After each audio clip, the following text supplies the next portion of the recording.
Hey everyone, welcome back to Getting In, a college coach conversation. I think I say that every single time I come back from a segment.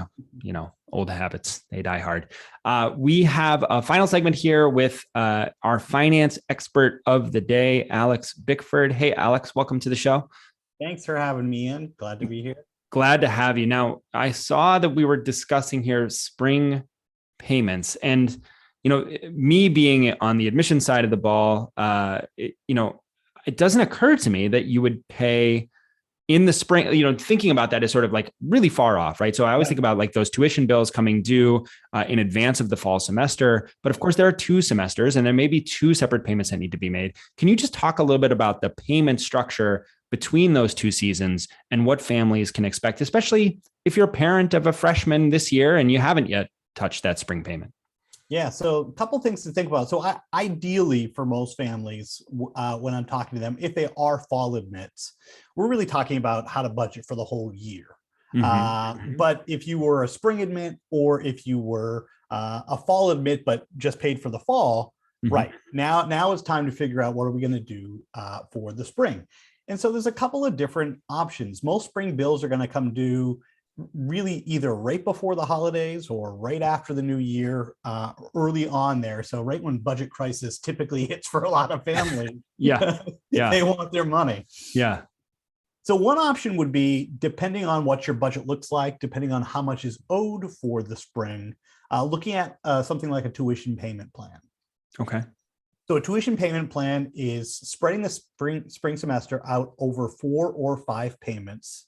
This would be through a third-party contractor that the school has agreed to contract with, usually interest-free, maybe like a $30 or a $40 enrollment fee. But for instance, if you owed $10,000 for the spring and you could afford $2,000 a month, you might be able to do that interest-free over the next 5 months or so. Okay. I think that sounds good. Are there any drawbacks to using a payment plan? Let's say I do have that lump sum in order to be able to pay that spring payment, but I am offered this opportunity to use the payment plan. Is there any reason not to, setting aside that potential enrollment fee of $30 or $40? Yeah, so I would certainly look at what the cost of that payment plan is, because usually it's just an enrollment fee. Some schools will charge a financing charge. That's rare, but occasionally does happen. So you want to make sure what the cost of that is.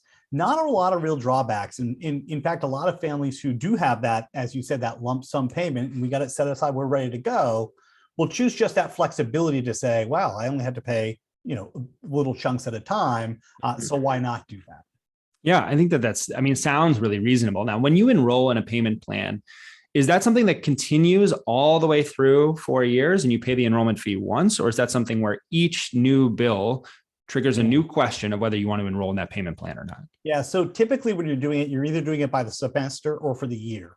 Okay. So for instance, for a fall admit, I would suggest for families who are kind of going through this process now of getting accepted and looking at the fall of 2022, I'd really start looking at, geez, I'm going to enroll as soon as possible, maybe as soon as June of 2022 before my child attends college for the fall. The benefit of that is that you might be able to get a 10-month payment plan or 11 or 12-month payment plan, depending on the school, which will allow you to spread those payments even further. A lot of folks who might wait until September to sign up, you might only have 8 months to do it in. So you'll just lower that monthly payment the sooner you sign up. As you see my dog in the background. No, I thought that was great. I just love the leap onto the bed. That's fantastic. Let's talk a little bit about loans here as well. Interest rates are quite low right now. Is that having any impact on the kinds of loans that families can secure in these circumstances? And does that make it a better option potentially than it would have been, 15, 20 years ago? Yeah, so interest rates are low, and there's always the question of how long they're going to remain low. Yeah. And that's what I really like to think about. Well, what is your 4-year strategy here, right? Okay, do we have cash to use at some point? Do we have to use loans at some point? When are we going to secure those loans? When are we going to start repayment on those loans? So there are, a number of different types of loans that families are using, and really they come in maybe 3 or 4 different sources. Looking at federal student loans, which are called the direct, either subsidized or unsubsidized loan. But that amount is limited to what the students can borrow. $5,500 their freshman year, $6,500 their sophomore year, $7,500 their junior and senior year. So a relatively nominal amount. When you're looking at loans in excess of that, you're looking at either private, kind of what are called alternative loans, private student loans that typically need a cosigner. So the student or the parent could be the borrower. If the student's the borrower, would need a parent cosigner. Mm-hmm. Parents may look to borrow what's called a Parent Plus loan, which is through the federal government in any amount that they need. And then more and more often, families are looking towards a more secured loan option, like a home equity loan or a home equity line of credit. Talking about the low interest rates, they have the student loan market to some degree, not the Parent Plus loan as much. So the Parent Plus loan tends to be the most expensive loan out there and has some protections built in place for families who need them. So that's important. But the home equity loan oftentimes is offering, really, because it's secured, the lowest interest rate structure you can get. Now, there are pros and cons to each one, but as far as the pure least expensive loan, if you're going to repay it as you would expect, the home equity loan traditionally is giving you that. Right. A lot of people now are taking money out of their homes because of those low interest rates. Right. But of course, that extends your payments of your mortgage, potentially, signing up for another 30 years there. So you got to be cognizant of how that's going to impact the payment plans. Absolutely. You're putting your home at risk against, you could borrow in an unsecured way and put your credit at risk, but not your home at risk. So there's pros and cons to that. The other big con to a home equity loan is that this is not a loan that you can secure in 30 days, right? When you're borrowing this amount of money against your home, you're talking about probably a new closing to some degree. You're talking about gathering paperwork. You're talking about like a 3-month probably process to kind of get this all done. So this is hey, let's look at our full 4-year plan once again. Let's look at what really makes sense for us. And if we're going to use a home, well, we got to plan ahead for that. We can't be, 2 weeks out or 3 weeks out from needing to pay the bill and say, let's go borrow against the house, unless we had a loan already opened up.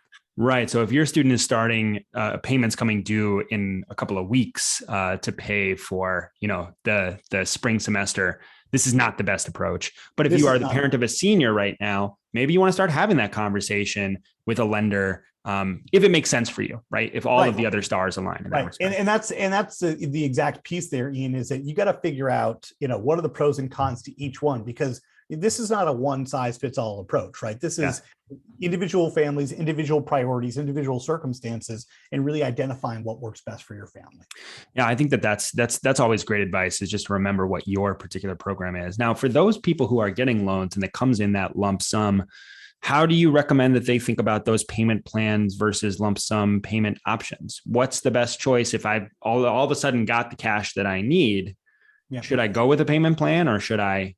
Depending on what type of loan you're securing, that loan's going to go possibly directly to the school. So if you're borrowing a private student loan or a parent loan or the direct federal loan for the student, that money's going straight to the school. Okay. In that lump sum, 2 weeks after classes start generally is the time frame. If you're borrowing from your home and you have that lump sum, then you might want to think about the payment plan. But one thing to remember is that for families, you also don't have to just do one. So for families that are saying, for instance, in this hypothetical, I owe $10,000 for the spring, but I can only afford $1,000 a month. Well, you could do a payment plan for half of it, maybe, and then limit your borrowing to half and only have to deal with that smaller monthly payment. Limit your borrowing and your debt going into next year, really stretching the amount that you can put in month to month. So it's really kind of this balancing act of, how do I borrow the least amount as possible? The payment plans are just a really great solution for a lot of families. And even if you can't pay the full bill, paying part of it that way and limiting the debt you're going to have going into next year is always a good thing. It's a great reminder that you don't have to just choose one option and stick with it, that you can really find a combination that works out well for you. Absolutely. Great. Alex, that's why you're the expert. Thanks for coming on the show and explaining some of this stuff to me. Really, really interesting. I'm still quite a ways off from my students going to college, but I think it's closer than I would like to admit. So I would say that it goes fast. Yeah, I believe it. Well, thank you very much for coming on today.